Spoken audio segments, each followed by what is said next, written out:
श्री सीतारामचंद्राभ्याम नमः। महर्षि वाल्मीकि प्रणीत श्रीमद् वाल्मीकि रामायण युद्धकांड 42वां सर्ग।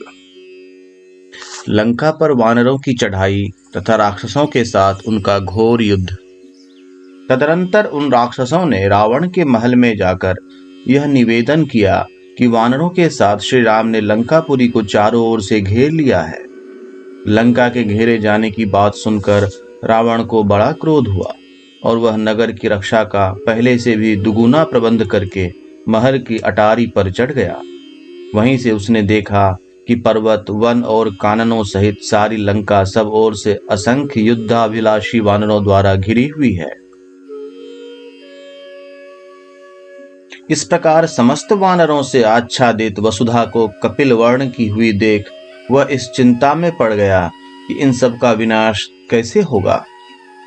बहुत देर तक चिंता करने के पश्चात धैर्य धारण करके विशाल नेत्रों वाले रावण ने श्री राम और वानर सेनाओं की ओर पुनः देखा।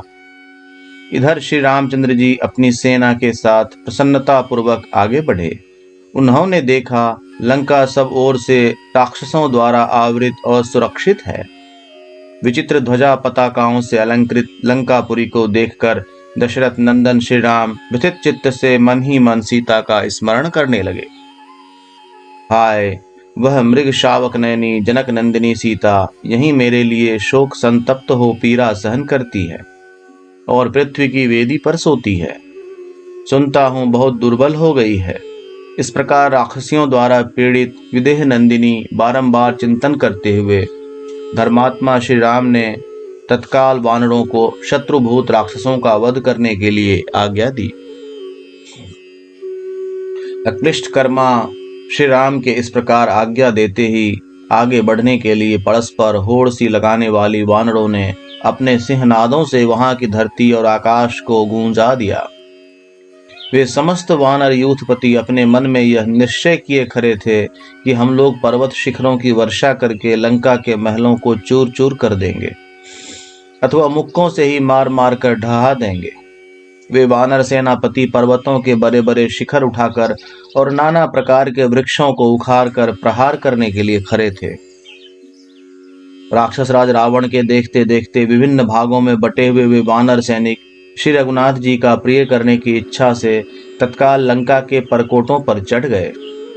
तांबे जैसे लाल मुंह और सुवर्ण की सी कांति वाले वे वानर श्री रामचंद्र जी के लिए प्राण निछावर करने के लिए तैयार थे।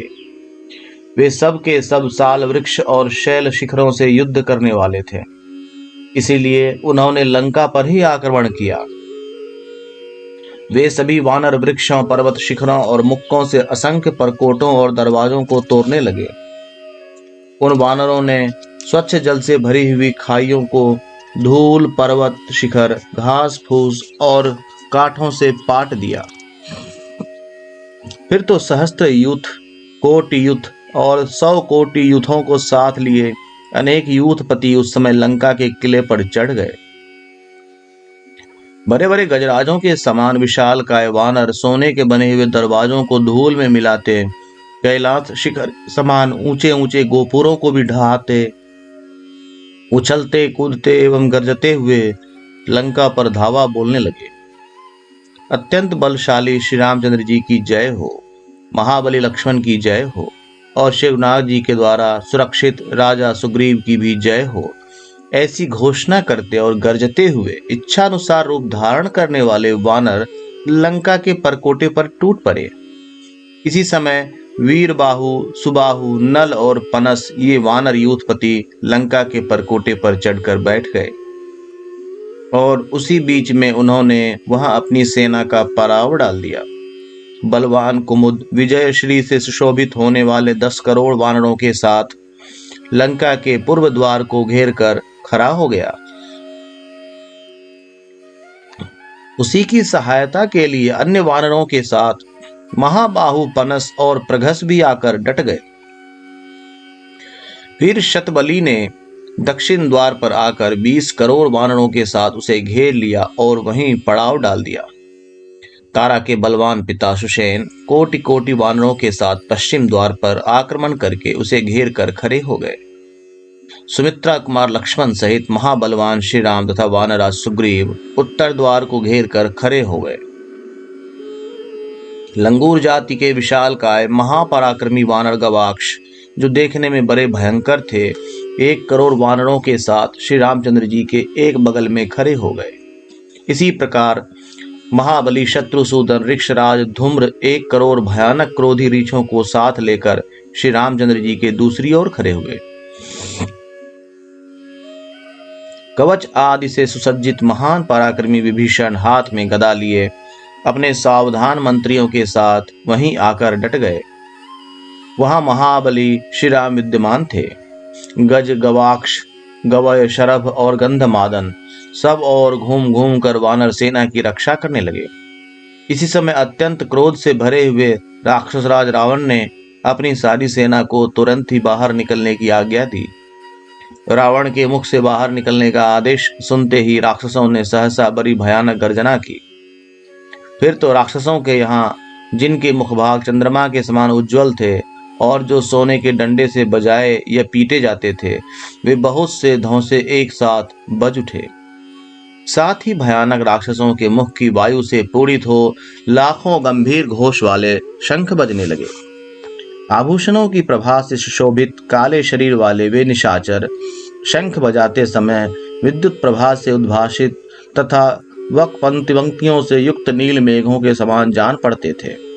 तदनंतर रावण की प्रेरणा से उसके सैनिक बड़े हर्ष के साथ युद्ध के लिए निकलने लगे, मानो प्रलय काल में महान मेघों के जल से भरे जाते हुए समुद्र के वेग आगे बढ़ रहे हों। तत्पश्चात वानर सैनिकों ने सब और बड़े जोर से सिंहनाद किया, जिससे छोटे बड़े शिखरों और कंदराओं सहित मलय पर्वत गूंज उठा।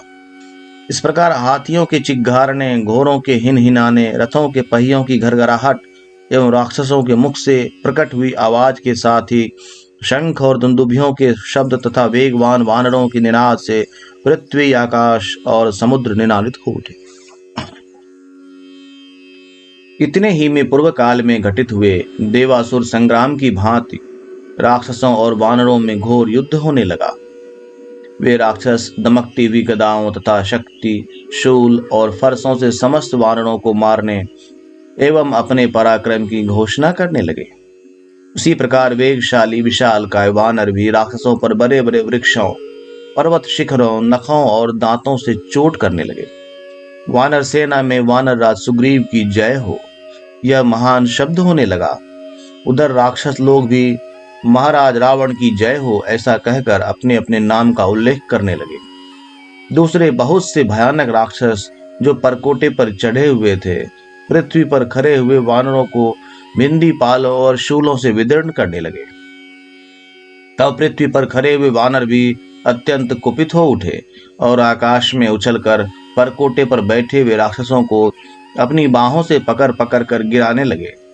इस प्रकार राक्षसों और वानरों में बड़ा ही अद्भुत घमासान हुआ, जिससे वहां रक्त और मांस की कीच जम गई। इस प्रकार श्री वाल्मीकि निर्मित आर्ष रामायण आदि काव्य के युद्ध कांड में 42वां सर्ग पूर्ण हुआ।